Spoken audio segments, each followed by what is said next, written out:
Souvent à présent le docteur Larry.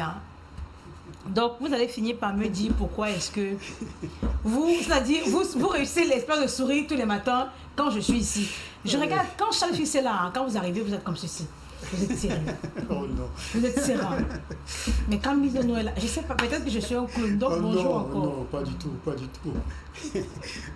C'est que vous dites des choses qui me touchent, percutant, voilà, ça il faut le dire. Ça aussi vrai que ça, hein, ça c'est... Mais les gars, a changé, hein. Vous exagérez quand même. Alors, ce matin avec vous, on va parler, hein, on va s'adresser aux femmes, puisque nous allons parler d'une pathologie qui est typiquement féminine. Il s'agit ce matin des fibromes. Voilà. C'est quoi les fibromes? Ben voilà, d'entrée en jeu, pour ne pas confondre avec les kystes, parce que quand on parle de kystes, il s'agit bien évidemment des ovaires. C'est des petits poches contenant des fluides, dont des liquides. Mais quand on parle de fibromes ici, bien évidemment, c'est des tumeurs bénignes, non cancéreuses. Ça, il faut le savoir. C'est-à-dire qui peut commencer sous forme d'une bille, là, et à la longueur, avec le temps, grossir et avoir la taille même d'un melon, bien d'une pastèque. Mais voilà, il faut dire, comme je l'ai dit d'entrée en jeu, c'est des tumeurs. C'est non cancéreux déjà, il faut le savoir. Et toute femme qui a l'âge de procréer devrait normalement être susceptible de pouvoir le développer. Avec, justement, il y a plusieurs facteurs. Mais jusqu'à la ménopause, ça il faut le dire. Maintenant, donc, vous dites que toute femme qui est susceptible de procréer peut développer cette maladie appelée les fibromes. Maintenant, comment est-ce que on peut savoir qu'on en a ou alors qu'on souffre de fibromes, bien sûr, sans consultation? Justement. Quels sont les signes qui devraient attirer l'attention des unes et des autres? Voilà, justement, on perd du sang, généralement pendant les menstrues, pendant les règles, vous perdez, c'est-à-dire entre les règles, vous pouvez perdre du sang. Et pendant les règles également, vous perdez beaucoup, c'est-à-dire des menstrues abondantes, ça il faut le dire. Il y a des douleurs aussi au niveau du bas-ventre pour certains. Il y a une sensation, bien évidemment, la présence d'une masse ou encore d'une lourdeur au niveau du bas-ventre. Également, nous avons les douleurs pendant les rapports. Chez certains femmes, bien évidemment, ils peuvent aussi ressentir des douleurs pendant la pénétration, autant pour moi. Voilà, pendant les rapports. Voilà des signes avant-coureurs. Ben, il faut dire aussi que certaines personnes sont asymptomatiques. C'est le plus souvent lors d'une consultation fortuite comme ça qu'on découvre que, mais madame, vous avez les fibromes. Vous avez les fibromes. Voilà, donc il faut dire ça. Apparemment, parce qu'il ne faudra toujours pas penser qu'on doit forcément avoir des symptômes, non. Voilà. Maintenant, donc, j'ai envie de savoir quelles sont les causes de cette maladie. Parce qu'il faut dire qu'avant de chuter, bien sûr, tous les matins, avec le traitement ou alors les aliments, qu'est-ce qui peut bien causer cette maladie chez la femme? Bon, voilà, il faut dire que la cause principale en elle-même est encore mal connue. Hein. Ça, il faut le dire. Mais par contre, on parle beaucoup plus des facteurs.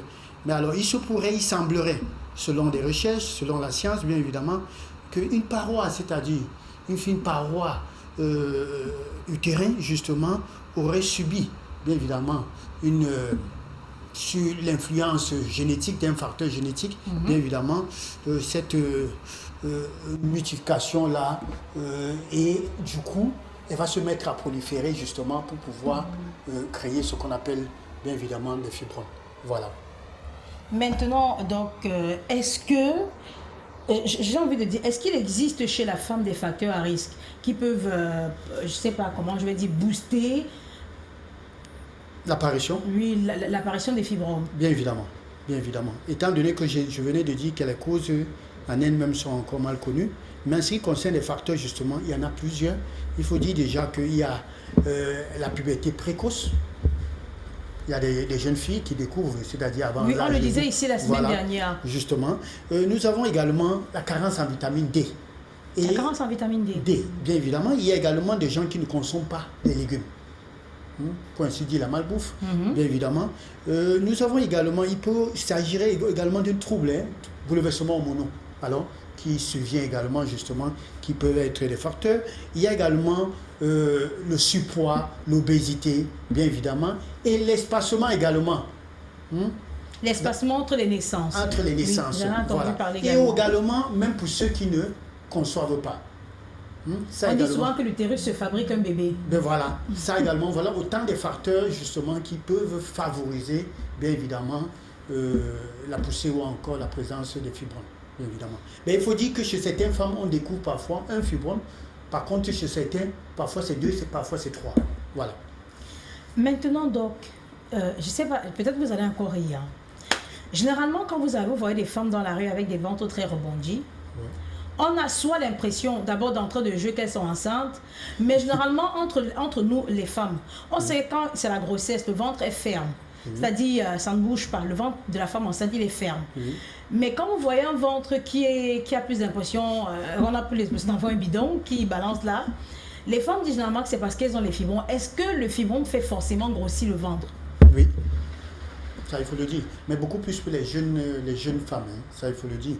Parce que je l'ai dit en entrée en jeu, ça commence sous forme là, de billes là, de billes. Après, ça prend du volume, la taille d'un citron. Après, orange. Après, orange pamplemousse. Après, ça va, la taille d'un melon. Pour ne pas dire la pastèque. Vous imaginez déjà la taille d'une pastèque. Et justement, et là, c'est comparable justement à la présence d'un bébé. Voilà, merci pour la réalisation. Dans l'utérus de la femme. Voilà, justement. Parce que ce qu'il faut dire également, c'est que ça va dépendre également de la localisation. Parce que nous avons 3 types. À l'intérieur de l'utérus, à l'extérieur ou encore sur la membrane, dans le muscle. Voilà. Donc voilà les 3 positions. Mais maintenant, quand il savait que ce soit à l'intérieur, vous devez comprendre que ça fait grossir l'utérus comme une grossesse normale. Comme une grossesse normale. Mais voilà. Waouh. Mais donc, généralement, les femmes disent que non, j'ai peur de me faire opérer. Est-ce que l'opération est la seule issue pour le traitement des fibromes? Oui et non. Oui, dans la mesure où ça a augmenté déjà de taille, ça, tenez-vous tranquille, vous devez vous faire opérer. Ça également, ça va dépendre également de la localisation, comme je l'ai dit d'entrée en jeu. Ça va également dépendre des symptômes qui y accompagnent, notamment si vous saignez beaucoup, autant mieux l'enlever. Si vous avez des douleurs, je ne saurais même pas comment l'expliquer parce que les douleurs sont vraiment intenses. Ça, il vaut mieux l'enlever. Tout compte fait, les gynécologues sont mieux placés, justement, et à travers une échographie endopelvienne qui permet justement non seulement de déceler l'emplacement de cette fibrome-là, et comme je le disais d'entrée en jeu, il peut s'avérer que vous avez plusieurs, 2, 3. Waouh! Oui, bien sûr. À la fois, bien sûr. Bien sûr. Et là, forcément, on devrait passer par l'opération. Passer par l'opération. Mais déjà, il faut dire que c'est parce qu'on attend. On attend. On laisse passer le temps. On laisse passer le temps. 2 fois, quand vous allez lors d'une consultation fortuite, comme je le disais tantôt, on vous dit, madame, vous avez les pouvoirs. Et c'est vrai qu'on vous dit souvent que non, mais il n'y a pas de problème, même avec ça, il n'y a pas de problème. Vous pouvez enfanter et tout. Mais, justement, nous allons chuter par là, l'alimentation. Mais vous oubliez qu'il y a sur d'autres plans, il y a un facteur qui favorise l'accroissement de ces fibromes. Alors, du coup, vous serez surpris, un de ces 4 matins, commencer à faire justement ces saignements et tout là. D'où ça aurait pris un volume, forcément, il faut l'opérer. Voilà. Wow, il faut dire que ça craint. Hein. Maintenant, donc, est-ce que, tout à l'heure, on parlait de grossesse, de fibrome. Est-ce que le fibrome empêche la femme de tomber enceinte? Non, pas du tout. Ça veut dire que même avec ça dans votre ventre, vous pouvez enfanter? Bien sûr. Il faut dire que la présence, je le dis encore, nous avons 3 types. Ça va dépendre de l'emplacement. Mais déjà, il faut comprendre que certaines femmes conçoivent avec des fibromes et ces fibromes-là même arrivent à disparaître au cours de la grossesse. Ça, il faut le dire, sincèrement. Ça arrive à disparaître. C'est-à-dire l'enfant prend le dessus. Voilà, l'enfant, et avec l'hormone et tout là, ça prend le dessus. Et parce qu'il faut dire que c'est la sécrétion ovarienne qui nourrit, qui est le carburant des fibromes. Alors, avec la grossesse, justement, il y a rupture. Il y a rupture, il y a rééquilibrage, d'où, justement, ça peut disparaître. Mais maintenant, comme je disais, si c'est dans l'utérus, mais il faut dire également que ça peut ne pas empêcher la grossesse, mais ça va empêcher la bonne position du bébé. Et là, c'est très dangereux. Du coup, ça a beaucoup de risques tout compte fait. Ça a beaucoup de risques. Mais il faut dire, d'entrer en jeu, avoir un fibrome et dire qu'on ne peut pas concevoir, non. C'est vrai que ça trouble la fertilité, mais aucunement, ça n'empêche pas de concevoir. Voilà, ça ne peut pas rendre la femme stérile. Non. Le fibrome en lui-même ne peut pas... Non, pas du tout. À moins que ça soit vraiment compliqué, comme je l'ai dit, d'entrer en jeu, qu'on arrive à vous ôter soit l'utérus, bien évidemment. Là, maintenant, donc tout à l'heure vous avez précisé qu'il n'y a pas que l'opération qui permet de venir à bout de ces fibromes-là. Oui. J'ai envie de savoir ce matin, est-ce qu'il existe donc des traitements naturels de cette maladie? Bien sûr. Il y a la chilée, ça c'est justement une plante très efficace. On le trouvera dans des rayons nature, bien évidemment, sans publicité. Nous avons le gâtillier également qui permet de faire l'effusion et de pouvoir boire. Mais je le précise encore, c'est important de le dire, ça va dépendre de la taille.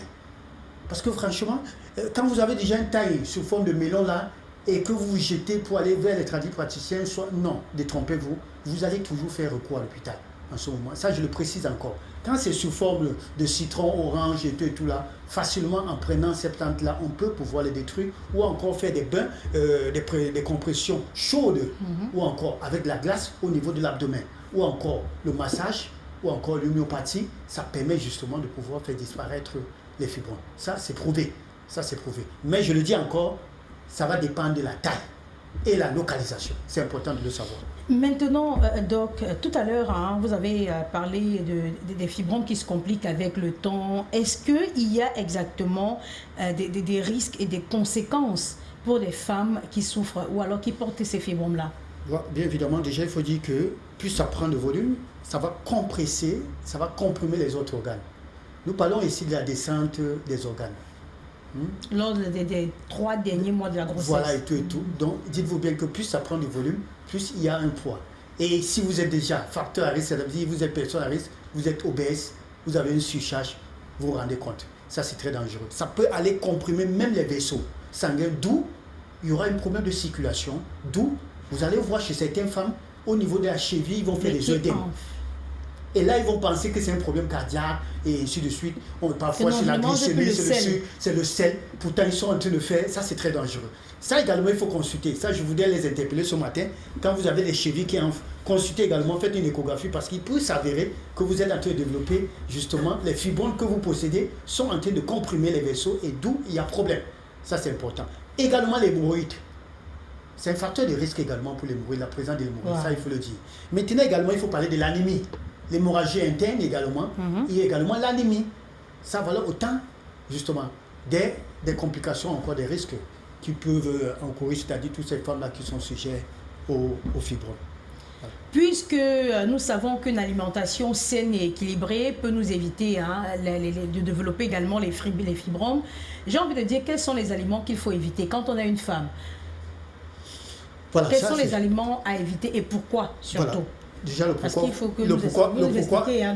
pourquoi, vous l'avez déjà dit en posant la question, justement parce que ça favorise la multiplication, l'accroissement de ces fibromes-là. C'est-à-dire, ça les nourrit, ça devient leur carburant. Alors, en ce qui concerne ces aliments, je voudrais citer, et j'ai l'habitude de le dire, le soja.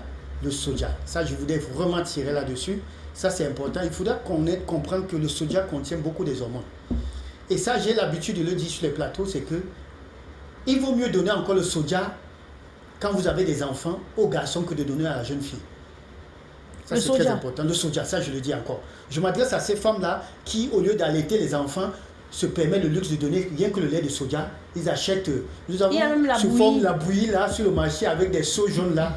Bon, ça, publicité, je ne veux pas donner le nom. Alors, fait à base du soja, on pompe les enfants avec et tout et tout. Je dis c'est très dangereux pour la jeune fille. Ça, il faut le savoir. Parce que justement, à long terme, ça nous récupère tout contre, ça nous rattrape, ça il faut le dire. Alors le soja, il y a le soja, il faut dire qu'il y a tout ce qui est sucre, tout ce qui est raffiné, tout ce qui est friture. Encore et toujours, du chocolat. Toutes ces femmes-là qui pleurent des fibromes, vous ne devez plus consommer du chocolat. Sur toutes ces formes, que ce soit du chocolat noir, que ce soit du blanc, vous ne devrez plus. Ça il faut le savoir.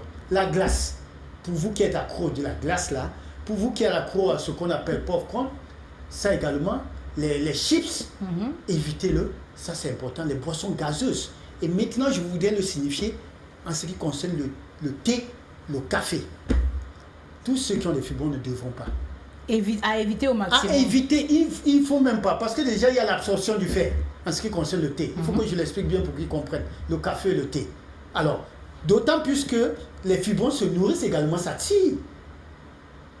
Le plus souvent, quand vous faites une numération, vous allez constater que les taux d'hémoglobine, ils ont baissé.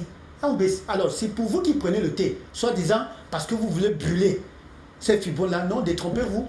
Ça, c'est plutôt les problèmes que vous cherchez. Wow. Ça ne fait pas partie des aliments privilégiés. Voilà. Donc, vous devez donc les éviter. Éviter la viande rouge. La viande rouge. Quand je dis la viande rouge, on tire seulement sur le bœuf. À la Lucie, ils vont faire le régime maintenant, parce que là, un régime drastique s'impose. Non, c'est pour ceux qui ont peur, parce que a priori, quand on parle des fibromes, il y a des trucs, non, je ne veux pas vous faire opérer. Alors, pour vous qui avez peur de se faire opérer, respectez donc une bonne alimentation, c'est équilibré et vous allez justement échapper à l'opération. C'est ce qu'il faut dire. Voilà. Ne dites pas que vous avez peur de l'opération et vous allez vous empiffrer, je ne sais pas, manger au vivant comme on le dit souvent. Évitez les glaces, évitez les chocolats, évitez les fritures, les boissons gazeuses, évitez au maximum le soja et même évitez d'en donner aux enfants.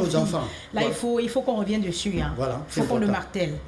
Voilà. Donc, maintenant, contrairement à ces aliments que l'on devrait éviter, hein, tout ce que vous venez de citer là, qu'est-ce qu'on peut consommer qui non seulement va prendre soin de nous au quotidien et qui également peut-être va favoriser même la disparition de ces fibromes-là. Justement, il y a des aliments justement qui contribuent à tuer justement les fibromes. Comme quoi? Moi j'aime mon stylo.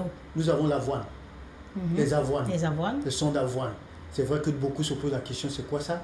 Les avoines, ça fait partie des céréales. Voilà, vous allez sur vos supermarchés, on en trouve d'ailleurs. Non, même pas les petits. Parce que quand vous parlez du supermarché, la maman qui est bas ça ne va pas se reconnaître. Maman, demandez au marché. Après, les gars qui vendent les fruits dans le pouce là, demandez que mon fils, l'avoine, c'est quoi? Il va vous donner. Très bien. Donc, nous avons les amandes. Très bien. Nous avons les pommes parmi les fruits. Pommes de France. Donc, du vinaigre de cidre. Au lieu de boire du thé, on peut prendre du vinaigre, mais dilué. Voilà, mais si je ne demande pas de boire une bouteille pour brûler votre fibrome, non. Alors, notamment les fruits rouges, nous avons une panoplie de fruits rouges, framboises, les baies, les mûres, les myrtilles, voilà, du raisin, tous ces fruits rouges-là, parce que c'est riche en antioxydants. Ça, c'est très bien. Et les agrumes, ça, c'est important de le dire. Du pamplemousse, du citron, ça, c'est bon. On peut faire une monodiète avec du citron. D'ailleurs, j'ai l'habitude de donner ces recettes-là. Pour ceux qui n'ont pas de problème gastrique, ça veut dire vous prenez le premier jour du citron, un citron, le deuxième jour 2 citrons, le troisième 3. Le citron, on le consomme brut ou alors on le dilue également? On le dilue. Merci pour la précision. Préciser. On le dilue, bien évidemment. Et ça, il faut le prendre pas à jeûne, après les repas. Vous le prenez jusqu'à 9 et vous redescendez jusqu'au premier jour. C'est-à-dire, et là, c'est bon, ça détoxifie le corps. Et également, ça brûle. Ça brûle. Non seulement même les graisses. Source de calcium également. Bien sûr, bien sûr. Voilà, donc voilà une astuce. Je le dis encore, je le précise pour ceux qui n'ont pas de problèmes gastriques. Ou encore pour ceux qui n'ont pas de ce qu'on appelle les colons irritables. Ça, je le précise, ça c'est important de le savoir. Voilà. Wow. Maintenant, donc des conseils de façon générale à l'endroit des dames qui nous regardent ce matin, en rapport avec les fibromes. Voilà, les fibromes, c'est vrai qu'on entend communément parler également de myomes. Il faut dire que c'est la même chose. Il s'agit bien évidemment des tumeurs non cancéreuses. Donc, quand vous parlez de myomes, ne vous égarez pas. C'est la même chose avec les fibromes, mais contraire à ce qu'on appelle les kystes ovariens. Certainement, nous aurons l'occasion d'en parler. Mais comme je le disais, quand vous avez déjà des signes avant-coureurs, dont nous avons dit tout à l'heure, troubles de menstrues, des règles, des saignements entre les règles, ça, des douleurs, la sensation, c'est-à-dire cette pesanteur au niveau du bas-ventre, sincèrement, il faut courir à l'hôpital. Allez vous faire consulter.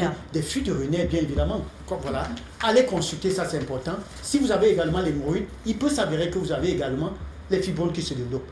Allez consulter, ça c'est important. Ou encore, même sans symptômes, s'il vous plaît, les femmes devront faire un bilan chaque année. C'est vrai que nous avons un problème. L'échographie ne coûte pas cher.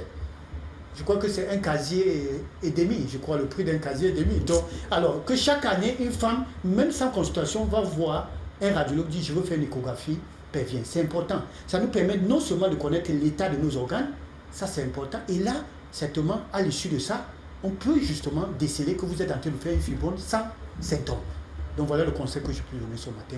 Et toujours, bien manger. Ça c'est important. Manger équilibré. Pratiquer le sport au quotidien. Mais bien sûr, dans la prévention des myomes ou bien des fibromes, le sport fait partie.